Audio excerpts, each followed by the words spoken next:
देखिए, अभी तक जो 3 सबसे बड़ी समस्या देखने को मिली बिहार में, सबसे बड़ी समस्या बेरोजगारी और पलायन। दूसरी जो सबसे बड़ी समस्या दिखी वो है शिक्षा व्यवस्था का ध्वस्त होना। तीसरी जो सबसे बड़ी समस्या मुझे दिखी यहाँ वो है किसानों की बदहाली। तो अभी तक जो निचोड़ आया होगा सभी पंचायतों के, देखिए, अभी तक जो 3 सबसे बड़ी समस्या देखने को मिली वो हर जिले, हर पंचायत में अगर सबके समावेशित एक बयान देना हो तो बिहार में सबसे बड़ी समस्या बेरोजगारी और पलायन। ये सर्वस्पर्शी है। सभी जाति, सभी वर्ग, सभी प्रखंड, सभी पंचायत, किसी भी जिला में जाइए, बेरोजगारी और पलायन सबसे बड़ी समस्या के तौर पर दिखा है। अब आप ये कह सकते हैं कि बेरोजगारी और पलायन एक बड़ा मुद्दा है, ये जानने के लिए इतनी बड़ी पदयात्रा करने की क्या जरूरत है? तो आप लोगों को बैठे बैठे मालूम है। ऐसी बात नहीं। जब पदयात्रा किया तो पिछले 17 महीनों में 5000 से ज्यादा गांव में जाकर जो देखा तो ये पता चला कि बेरोजगारी और पलायन की विकरालता क्या है, इसका सामाजिक आर्थिक पहलुओं की समझ बनी। जैसे मान लीजिए कि पलायन को लेकर ऐसा लोगों का मानना है कि जो बिहार से गरीब लोग हैं वो बहुत बड़ी संख्या में युवा और गरीब यहाँ से बाहर जाता है मजदूरी करने। लेकिन पदयात्रा के दौरान जो मैंने पाया कि ये बात पूरी सच्चाई नहीं है। जो गरीब परिवार के बच्चे हैं वो तो बाहर पलायन कर रहे हैं मजदूरी के लिए, लेकिन जो यहाँ पर आर्थिक तौर पर समृद्ध परिवार हैं उनके बच्चे भी पलायन कर रहे हैं, वो नौकरी और पढ़ाई के लिए। पलायन तो हर घर का बच्चा कर रहा है। गांव में अगर आप हम लोग जब जाते हैं तो करीब करीब 40 से 50% युवा, चाहे वो मजदूरी करने के लिए बाहर गया है या नौकरी पढ़ाई के लिए बाहर गया, बाहर तो सब गया है। दूसरा पता ये चला कि जिन प्रखंडों में बाढ़ का प्रभाव है वहां पर ये पलायन का स्तर 70-80% भी हो सकता है। गांव में जब हम लोग जाते हैं तो बहुत बड़ी संख्या में महिलाएं, बुजुर्ग और छोटे बच्चे मिलते हैं, नवयुवक नहीं मिलते हैं। इसका एक सामाजिक पहलू आप देखिए। बहुत लंबे समय से ये पलायन की वजह से लोगों के मन में, समाज में परिवार की परिकल्पना ही धीरे धीरे धूमिल पड़ गई है। जैसे पहले परिवार की परिकल्पना में लोगों की समझ थी कि पति पत्नी, बाल बच्चे, माता पिता साथ में रहते हैं।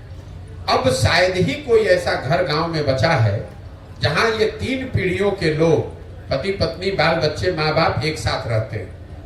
ऐसा कोई परिवार शायद ही मिलता है, क्योंकि पलायन इतनी बड़ी सच्चाई हो गई है जीवन की। लोगों ने मान लिया है कि जो जैसे लड़का 12 साल 15 साल का ज्यादा हुआ तो या तो पढ़ाई के लिए या रोजगार के लिए वो बाहर ही जाएगा, और लोगों को इसमें कुछ अटपटा नहीं लगता है।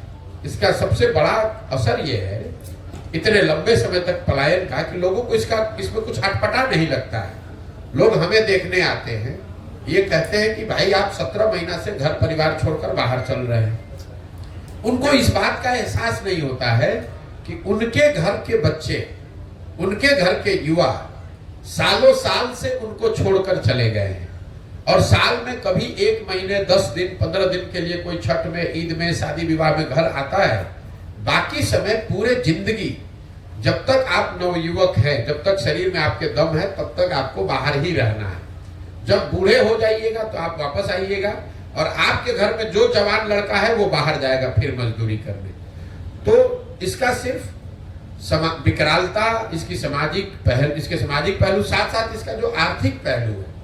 कई बार हम लोग बोलचाल की भाषा में कह जाते हैं कि बिहार के लोग बिहार में काम नहीं करता है, दिल्ली बॉम्बे में जाकर कुछ भी करने को तैयार है। ऐसी बात नहीं है। 2/3 से ज्यादा लोग जो पलायन कर रहे हैं वो मजबूरी का पलायन है। ये लोग 12 से 15 हजार रुपया महीना वहां कमाते हैं और घर पर औसतन 6 से 8 हजार रुपया प्रति माह भेज पाते हैं।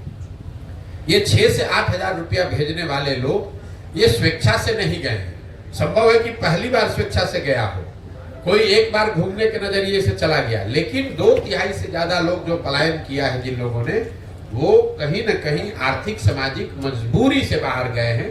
गांव में जब हम लोग पूछते हैं भाई क्यों गए हो, तो बताते हैं कि अगर नहीं जाएंगे तो हमारे बाल बच्चा खाना नहीं खा सकते, वो मजबूरी में गए। तो कई बार जब लोग बताते हैं बाहर लोग गया है नौकरी करने, ऐसी बात नहीं, वो मजबूरी में लोग जा रहे हैं। यही हाल कमोबेश बेरोजगारी का है। हम लोग को लगता है कि जो गरीब है, जो पढ़ा लिखा नहीं है या जो कम पढ़ा लिखा है वो बेरोजगार है। बिहार में पिछले 18 महीने चलते हुए मैंने देखा कि जो गरीब है उसकी हालत तो फिर भी ठीक है, कम से कम कुछ मजदूरी कर सकता है। जो यहाँ पढ़ा लिखा या मध्यम वर्गीय समृद्ध परिवार है उनके लिए बेरोजगारी, उनके बच्चों के लिए बेरोजगारी उससे भी बड़ी समस्या है। जो 10, 20, 25, 50 बीघा खेत का मालिक है, कोई छोटा मोटा रोजगार व्यापार गांव में कर रहा है, वो लोग भी चल कर आते हैं और लिटरली हाथ जोड़ने को तैयार है कि भैया 20,000 का नौकरी हमारे बच्चे को कहीं दिलवा दीजिए। नौकरी की इतनी यहाँ बेरोजगारी की समस्या है। तो बेरोजगारी और पलायन ये सर्वस्पर्शी सबसे बड़ी समस्या दिखी।